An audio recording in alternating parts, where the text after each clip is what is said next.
Oke, silahkan.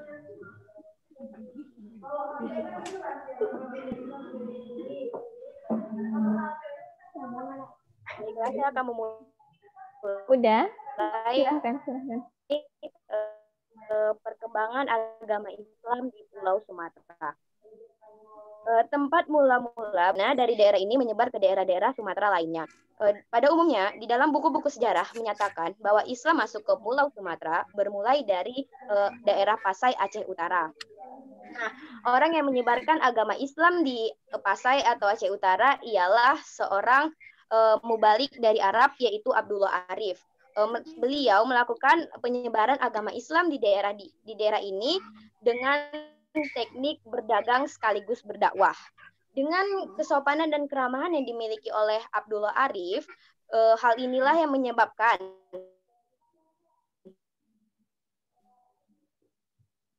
banyak pendirinya, salah satunya ke Pariaman di Pulau Sumatera Barat. Perkembangan Islam di Sumatera Barat bermula dari pantai barat Pulau Sumatera, di mana seorang ulama yang paling terkenal memperkenalkan agama Islam ke Pulau Sumatera yaitu Syekh Burhanuddin. Namun, penyebaran agama Islam di daerah Sumatera Barat dilakukan sangat perlahan dan bertahap. Hal ini disebabkan karena pada saat itu masyarakat di Sumatera Barat sangat memegang teguh kepada adat. Dengan arti kata, saat itu adatnya di situ sangat kuat. Namun dengan arif dan bijaksana para mubalik berhasil memberikan pengertian kepada masyarakat Sumatera Barat sehingga mereka tertarik untuk mendalami agama Islam dan agama Islam berkembang dengan baik di daerah tersebut. Sebagai bukti bahwa agama Islam diterima oleh masyarakat Sumatera Barat dengan kesadaran dan kerelaan, yaitu dengan istilah adat bersendi syura, syarak bersendikan kitabullah. Baiklah, selanjutnya ke Pulau Sumatera Selatan. Tepatnya pada tahun 1440, agama Islam mulai menyebar ke daerah Sumatera lainnya, yaitu Sumatera Selatan. Mubalik yang paling terkenal dalam menyebarkan agama Islam di daerah ini yaitu Raden Rahmat atau menganut kepercayaan tersebut, masyarakat juga dipengaruhi oleh unsur budaya Hindu dan Buddha dari India. Seiring dengan berjalannya waktu, tidak lama kemudian Islam masuk ke Jawa melalui Gujarat dan Persia, dan ada yang berpendapat bahwa Jawa langsung dibawa oleh pengaruh orang Arab. Nah, kedatangan Islam di Jawa dibuktikan dengan ditemukannya batu nisan kubur bernama Fatimah binti Maimun serta makam Maulan Malik Ibrahim. Namun ada 6 unsur perkembangan Islam, yaitu perdagangan, perkawinan, kesenian, politik, pendidikan, dan tasawuf. Nah, baiklah, saya akan menjelaskan. Yang pertama itu ada perdagangan. Nah, jalinan hubungan perdagangan Indonesia mendirikan pondok-pondok pesantren sebagai sarana. Yang keenam ada tasawuf. Salah satu saluran Islamisasi yang tak kalah pentingnya adalah tasawuf. Tasawuf adalah pengajaran agama Islam yang disesuaikan dengan alam pikiran masyarakat setempat. Para tasawuf agama Islam antara lain Hamzah Fansuri dari Aceh dan Sunan Panggung dari Jawa. Kemudian Islam masuk ke tanah Jawa. Di Jawa, Islam masuk melalui pesisir Pulau Jawa yang ditandai dengan ditemukannya makam Fatimah binti Maimun bin Hibatullah yang wafat pada tahun 475 Hijriah atau 1082 Masehi di Esa Leran, Kecamatan Manyar, Gresik. Di samping itu,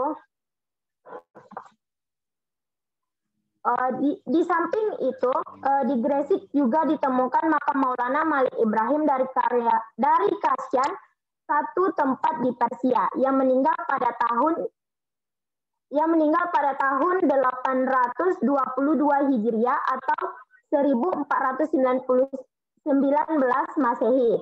Diperkirakan makam-makam inilah makam keluarga Istana Majapahit.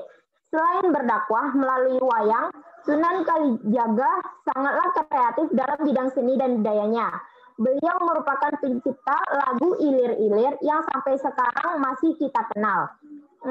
Selain menciptakan lagu ilir-ilir, Sunan Kalijaga merupakan cipta pertama bedung yang digunakan untuk meninggal umat Islam untuk sholat. Sekian dari saya. Assalamualaikum warahmatullahi wabarakatuh. Waalaikumsalam warahmatullahi wabarakatuh. Jazakillah khairan Sylvia Mengsari.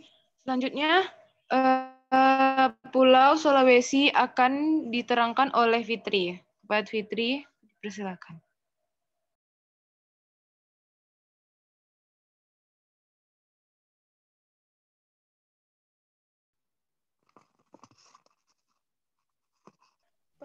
Pada Fitri. Ya, perkembangan dakwah Islam di Indonesia Sulawesi. Pada abad ke-15, Pulau Sulawesi sudah didatangi oleh para pedagang Muslim dari Sumatera, Malaka, dan Jawa. Di Sulawesi juga terdapat kerajaan-kerajaan besar dan terkenal, yaitu Kerajaan Gorontalo, Bone, dan Sopang. Pada tahun 1562 sampai 1565 Masehi, di bawah pimpinan Raja Tumaparisi Koala, Kerajaan Gorontalo berhasil menaklukkan daerah Selayar. Pada tanggal 22 September 1605 Masehi, Raja Goa yang bernama Kareng Tanigalo masuk Islam, yang kemudian bernama Sultan Alauddin. Setelah resmi menjadi kerajaan bercorak Islam, Goa melakukan perluasan kekuasaan. Daerah Wajo dan Sompang berhasil ditaklukkan dan diislamkan. Demikian juga Bone berhasil ditaklukkan pada tahun 1601 Masehi. Sejak itu, Goa menjadi pelabuhan transit yang sangat ramai. Sekian, terima kasih. Jazakillah khairan Fitri. Selanjutnya akan dibacakan kembali kepada Lani dengan menerangkan Pulau Maluku. Terima kasih. Baiklah, selanjutnya materi mengenai perkembangan agama Islam di Pulau Maluku dan sekitarnya. Islam telah masuk dan berkembang di Kepulauan Maluku sekitar tahun 1400 hingga 1500 Masehi, sekitaran abad 15. Pada saat itu, Islam masuk ke Maluku dengan campur tangan para pedagang dari Pasai, Malaka, hingga dari Jawa. Mereka yang telah masuk Islam di Kepulauan Maluku tersebut banyak pergi ke pesantren yang berada di Jawa Timur dengan tujuan untuk mendalami agama Islam. Daerah-daerah pertama yang dimasuki oleh agama Islam di Kepulauan Maluku, yang pertama itu ada daerah Ternate, Tidore, Jailolo, sama Bacan. Adapun raja-raja dari kerajaan di Maluku yang masuk agama Islam, yaitu yang pertama ada raja dari Ternate yang kemudian bergelar Sultan Mahrum. Kedua ada Sultan Zainal Abidin yang memiliki jasa yang sangat besar dalam perkembangan agama Islam di Kepulauan Maluku hingga ke Papua. Dan yang ketiga ada raja dari Tidore yang bergelar Sultan Jamaluddin. Keempat ada raja dari Jailolo yang bergelar Sultan. Islam juga menyebar ke Pulau Papua dengan campur tangan raja-raja Islam dari Maluku dan juga para pedagang dan mubalik yang berasal dari Maluku juga. Namun, pada penyebaran agama Islam di Papua terjadi sangat lambat. Daerah-daerah yang dimasuki agama Islam di daerah Papua yang pertama yaitu ada Miso, Jalawati, Pulau Waigeo, dan yang terakhir adalah Pulau Gebe. Sekian, terima kasih mengenai perkembangan agama Islam di Maluku dan sekitarnya. Jazakillah khairan Lani. Selanjutnya disampaikan oleh Pulau Kalimantan oleh Helmi. Pada Helmi dipersilakan.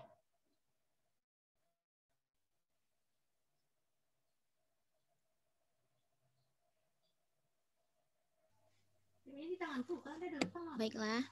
Helmi. Assalamualaikum warahmatullahi wabarakatuh. Di Waalaikumsalam sini saya akan warahmatullahi wabarakatuh. menjelaskan. Saya Helmi Diana akan menjelaskan perkembangan Islam di Pulau Kalimantan. Nah, Kalimantan ini ternyata menerima kedatangan Islam lebih belakang dibanding Sulawesi dan Maluku. Sebelum Islam masuk ke Kalimantan, di Kalimantan Selatan terdapat kerajaan-kerajaan Hindu yang berpusat di negara Dipa, Daha, dan Kahuri. Menjelang kedatangan Islam, kerajaan Daha diperintah oleh Maharaja Pangeran Tumenggung. Hal ini menimbulkan kemelut keluarga karena Pangeran Samudra atau cucu Maharaja Sukarama merasa lebih berhak atas tahta kerajaan. Akhirnya, Pangeran Samudra dinobatkan menjadi Raja Banjar oleh para pengikut setianya. Berdasarkan hikayat Banjar, Pangeran Samudra meminta bantuan Kerajaan Demak untuk memerangi Kerajaan Daha. Dengan perjanjian apabila Kerajaan Daha dapat ditaklukkan, maka Pangeran Samudra dan seluruh rakyatnya akan bersedia masuk ke dalam agama Islam. Ternyata berkat bantuan tentara Demak, Pangeran Tumenggung dari Kerajaan Daha dapat ditundukkan sesuai dengan perjanjian. Akhirnya Raja Banjar, Pangeran Samudra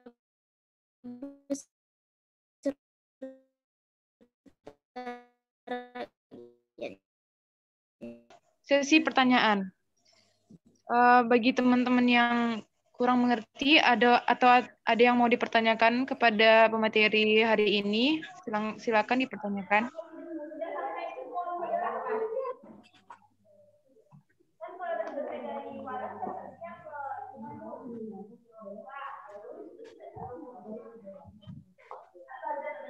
Mana teman-teman?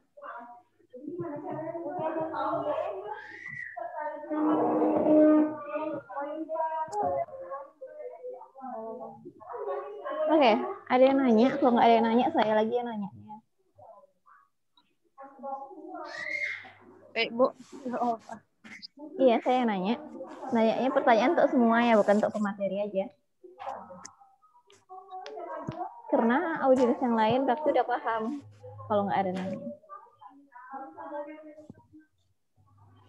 Iya, saya yang nanya.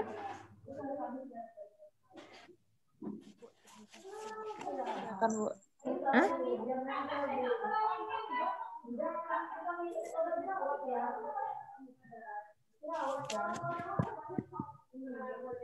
Pertanyaan untuk semua materi.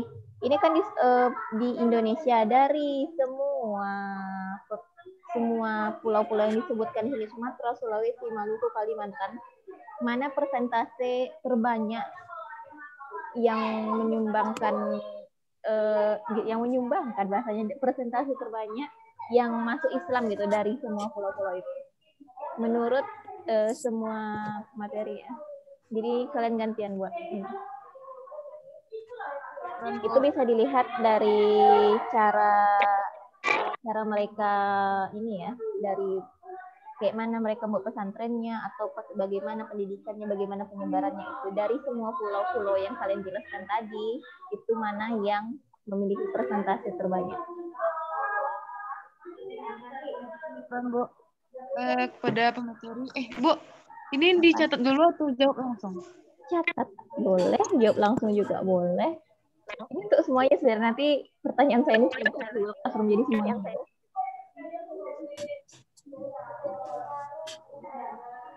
Sekarang untuk pemateri lah, pemateri yang jawab dulu kan.